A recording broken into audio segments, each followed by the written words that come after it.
Imagine this. You are 12 or 13 years old. One of your parents has died, which is why the remaining parent becomes a figure of peace, love, attention, and protection. As far as you know, the only figure of peace, love, attention, and protection in the world. One day, while playing in your room, you discover a hole in the wall. It's very small and in an uncomfortable place. You have to duck and stick your neck to reach it. Nobody would even notice it if you didn't tell them it was there, like a small stain on your clean clothes. When you reach the hole, you notice you can see through it into the room that used to belong to your parents. Now it only belongs to one of them. To make things easier, let's say it's your mother's room. Without making much noise, you go into your mother's room to find the hole from her side. It is behind some drawers. It would be almost impossible to notice it. When it gets dark, after dinner, and after being snuggled up by your mother, you decide to rise from bed and spy on her room. There is no light in your room, but there is on hers. You can see her, but she can't see you. She sighs, sits on her bed, and after a while she begins to unclothe. You can't put this into words, but you are going back to your early childhood, when you were breastfed and were so close to your mother it could be called a symbiosis. Those were the times when you truly felt safe and nothing worried you. You find relief in your mother's figure. All worry and stress vanishes as you look at her.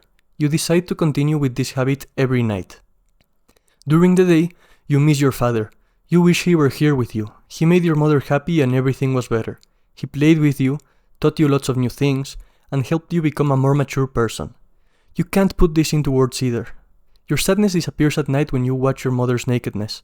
Sometimes she reads, sometimes she masturbates, sometimes she cries, but you always enjoy watching her. You hadn't felt this close to someone in years. You hadn't felt this level of reality and presentness in years. One day, your mother brings a man home and invites him to dinner. He is a sailor, and he has lots of stories and adventures to share. This man is not better than my father. Is what you think? Repulsed, without finishing your meal or saying good night, you escape into your room and try to sleep, but the wrath within you does not let you rest. You hear the noise of forks, knives, and chairs from below. Eventually, the noises stop. You hear lots of footsteps coming up the stairs, and you hear a bang from your mother's door. Anxiety runs through your body, pulls on your stomach, and hurts your head. You rise from bed and spy on your mother. You look through the hole and feel relief when you notice there is only your mother in her room. No signs of the sailor. The bathroom door opens and the sailor comes out. The anxiety comes to hurt you again. The sailor approaches your mother, grabs her face, and kisses her. He takes her clothes off, and then your mother does things with the sailor you had never seen before. You wish that were here. That could kill that man. As you hear all of this, you could have thought I must be a renowned novelist or a famous author. In reality, this is just a small summary of a novel called The Sailor Who Fell from Grace with the Sea by Yukio Mishima. These are the events that happened to the protagonist, Noboru, in the first pages of the story. I want you to slow down for a second and ask yourself the following questions. How would you feel if something like this happened to you? How would you feel if the most sacred thing you know, your source of security and love, is suddenly corrupted by an unknown agent that threatens the world as you knew it? Would you feel wrath, anxiety, anger, hate? What would you do about it? Would you tell your mother what you saw and how you feel? Would you keep on spying her? Would you stop? What would you do if you had all the strength in the world instead of being a small child? Would you walk in there and kill the man? Would you run from home and never come back? Stop to answer these questions and continue listening when you finish. The reason I ask you these questions is that this situation is not something far-fetched from reality and unlike our daily experience. This event can be abstracted to the following: finding something out that threatens our sense of security. Symbolically speaking, this is something that happens to all of us very frequently. If you don't believe me, just observe and listen to the complaints that those around you make. Things are not like they used to. Now everyone expects so much from me. I have to be rich and strong and handsome. Meanwhile, it's society and the system which keeps me poor and ugly and fat. I hate everything. This complaint implies that things weren't always like this and they used to be better, and that there was something which caused the change between things being good and things being bad. The problem or situation can be manifested in multiple scenarios of different magnitudes. Neither the change nor the reaction have to be negative and toxic. You could learn something new which makes your life better. However, a change, a revelation, a discovery will always be violent in nature, as change means the shattering, destruction, and dissipation of certain beliefs and frameworks. This type of change can be called trauma. And the harsher the change is, the more traumatic the experience will become. What makes the difference between a child and an adult is the way they respond to this violent trauma. If you have read any self-improvement gurus, you've probably heard this before. Don't just think, act. Or, reading a lot is useless if you do nothing about it. As cliché as these things sound, they are actually the path between becoming aware of something. They showcase the path of becoming aware of something, for example, having a traumatic experience, and doing something about it, taking responsibility and living that experience on your own terms. It is important to understand one's emotions to give a gratuitous interpretation to the traumatic event. Understanding one's values is important to be able to respond in an appropriate manner. Let's analyze Noboru's example. Noboru represents you, a person at peace with the world. Your mother, or Noboru's mother, represents the world, what is known, and the sailor represents chaos, the unknown. The unknown appears in your life and corrupts the world. You have lost equilibrium with the world and no longer understand your place to stand. There is no harmony anymore, no confidence, no security, no trust. You don't know what to do. This could be the beginning of a new adventure. Let's look at a different example. You arrive from work happy because you have been paid, and you will be able to take your girlfriend out to eat and enjoy a nice coffee with your siblings. There seems to be harmony between the world and you. You sit down on a couch to rest, you open Instagram, and then you watch a kid 10 years younger than you driving a Lamborghini which he paid with the money he made with his software company. Your perception of the world is shattered. Would it have been better if I had studied computer science? Will I never be able to accomplish my dreams? You are angry, anxious, and confused. This could be the beginning of a new adventure. What happens after a traumatic event creates disequilibrium? What is the proper way to behave which will bring back harmony? To answer this, I will continue to tell you Noboru's story. If you don't want me to spoil the ending, I recommend you go read the novel and come back when you finish it. Ready? Let's keep going. Unfortunately, Noboru's story did not have a happy ending. Before actually telling you the correct way to behave after learning something shocking, let's look at what you shouldn't do. Let's look at what Noboru did. This will be the attitude which will bring you deeper depths of despair and tragedy. Let's go back to that night when you saw your mother and the sailor. Moonlight strikes on their bodies and skins, making them shine like milk. While short on your breathing, you keep observing the fact. You keep observing the act. You can't stop watching. You are crying in silence. They go to sleep and you remain awake. You feel knives in your stomach. You want to die. While they are peacefully sleeping, you remain shook like a cat who heard a mouse. Eventually, and you don't know when, you fall asleep on the floor. When you awake, your whole body is aching. It's sunny outside, but everything looks great to you.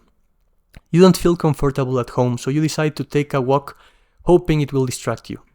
You end up in the forest. After walking for a while, you hear some laughs and some screams. You get closer to these noises, and they are kids. They look just about your age, and they look just like you. I mean, they are just like you, right? You get closer and you begin to understand what is going on. They had captured a rabbit, and they were spinning it around the air as if it was a baseball. The tallest kid gives an order, and everyone stops. He has seen you. The kid asks if you want to play with them. It doesn't look like you have much choice. He gives you the rabbit and tells you to hold it and keep it still. You feel like something is wrong, but the kids are happy and they are just like you, so you feel like you should obey them and play it cool. The tall kid gets close to you and pulls out a knife from his pocket. If you move, I'll kill you, he says. Hold the rabbit down. As if the kid had done it 1,000 times before, he sliced the rabbit's head off and lifted it up by its ears. Everyone cheers in joy and victory. You did it well, says the boy. You should hang out with us more often. You feel like everything is wrong, but you feel better here than at home. It's less disgusting to see the headless bunny than to see your mother's eyes. You start hanging out with the kids more often. As the months go by, you become closer with the boys. You've seen hundreds of perverse and vile acts, and while sometimes you feel shame and guilt, it's more tolerable than being home. Mother is happy. You made friends your age. Mother is happy you made friends your age, unaware of what type of kids these friends are. Not like she was particularly attentive as she had decided to get married with the sailor. You don't like this at all. What would that say? One day, your friends propose a plan. You choke on your saliva. You don't want to say no, but you know they could hurt you, and you don't want to lose them. You agree to follow through with their crazy idea, but your heart is practically bursting out of your chest. You return home. Once you are home, you talk with the sailor, you call him dad, and you make him your friend. When there are no signs of suspicion, you invite him to tell you and your friends about his adventures as a sailor. He accepts. You take him where your friends told you to take him, somewhere where there's no one that could see or hear what would happen. Once you are there, you all sit down and the sailor tells his stories. The tallest kid stands up and begins to brew some tea. He puts an invisible liquid on the tea, which is not exactly sweetener. He hands the tea to you and tells you to give it to the sailor. You know what will happen to him if he drinks it. Feeling a guilt so violent it makes you shake, you give him the tea. And he drinks it as he tells you his stories. Mishima does not tell us what happens next, but I think it's pretty obvious what will happen to the sailor after drinking that tea. He will die, and he will die by the hands of his wife's son, a little kid who was just a little angry and just a little confused. This was the only thing you needed to become a murderer, a little wrath and a little confusion. Can you understand how one thing led to the next? First, there was a traumatic event, one which broke the equilibrium between Noboru's comprehension of reality and reality itself. Then, he was unable to deal with the trauma in a healthy manner.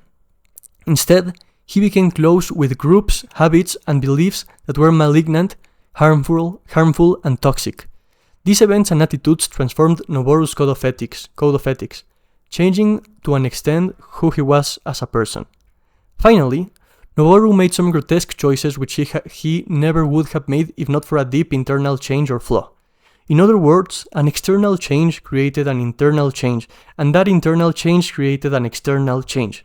A change in the environment creates a change in personhood, which creates a change in behavior, which creates a change in environment. This external cycle is inevitable. However, the part of you that is in your control is how you work with the change and how you react to it. Not knowing how to deal with trauma, disequilibrium, and your emotions will lead you to toxic environments that only cause more harm. It will take you from being a sad child at home because your mother has a new boyfriend to become a bully who kills rabbits for fun. It will take you from feeling inadequate because you saw someone making more money than you to becoming so obsessed with money to the point where you lose all your friends and family and start engaging in fraud and selling illusions to be successful. It will take you from being afraid to talk to women to manipulating them for validation. There will be moments where you feel this is the right path. I pray that God wakes you up from this deception. Something will happen that will show you your lack of morality. One day things will go too far. One day you will be driving that Lamborghini you always wanted and realize you have no one to share it with. One day, a woman will leave your house crying and you will realize you're a monster. One day, you will go from killing rabbits to killing your stepfather, and it won't be so funny anymore. A new awakening of consciousness will occur. A moral authority within oneself. The angel on the right shoulder. Jiminy Cricket. The voice of conscience. God. A value beyond pleasure and materialism awakens within you and begins to speak to you. Perhaps it will present itself as guilt. Perhaps as hope. It is an opportunity for growth. I have always thought that Noboru's story would have been better if he had thrown the tea on the floor before giving it to the sailor, or if after giving it to him, he accidentally spilled it on him. I suppose Mishima wanted to teach us the danger of waiting too long before listening to the voice of reason, shame, and guilt. That's fine, but I want to present you with an alternative. Our emotions always try to tell us something, and if you pay close attention, they will reveal a lot about what you need to do to feel better. This is where therapy, play, art, and introspection help us. They allow us to become the person we most deeply want to be, one who feels safe and calm, not because they are a helpless child in a benevolent world, but because they are a strong person who knows how to face and solve adversities. Our deepest values will guide this process of recovering harmony. To identify your values and have a moral guide that keeps you away from evil and brings you closer to goodness, I want you to do the following exercise. Write on a piece of paper a heading that says, My Values, and write down all those things that are important to you, the things that inspire you, motivate you, bring you happiness, or that you would work for if you were indeed happy. They can be things like health, life, happiness, trust, love, family, etc. They are the things you learned to value in your childhood and may have lost over time. When you finish your list, write another heading that says Vices. These are the things you do that you know go against your values. For example, eating junk food, isolating yourself in your room, watching pornography all day, abusing substances, etc. Finally, write a last heading that says Virtues. These will be the things you must do and what you do to achieve your values. Studying hard, always eating with your family, exercising, etc. Once you have this list ready, you will have a guide of what you want, what you will do to achieve it, and what you need to avoid. You have to read this guide every day and every night so you don't get lost. Circumstances will change. There will be traumatic events, but confidence in your values will create a strong identity that won't be deceived by toxic communities and will find a way to grow without losing itself. If Noboru had understood this, he wouldn't have done what he did. If you do, I promise and assure you that everything will turn out well. I am here to help you. There are many people and resources that want to help you. Don't hesitate to ask me for advice. Don't hesitate to contact me. If you are suffering, I promise you deserve a better life. The Sailor Who Lost the Grace of the Sea is not a guide on how we should behave. It is an exploration of the inner workings and deepest desires of a human being, and what can happen without proper handling of the truth. With love, Iván Beresin.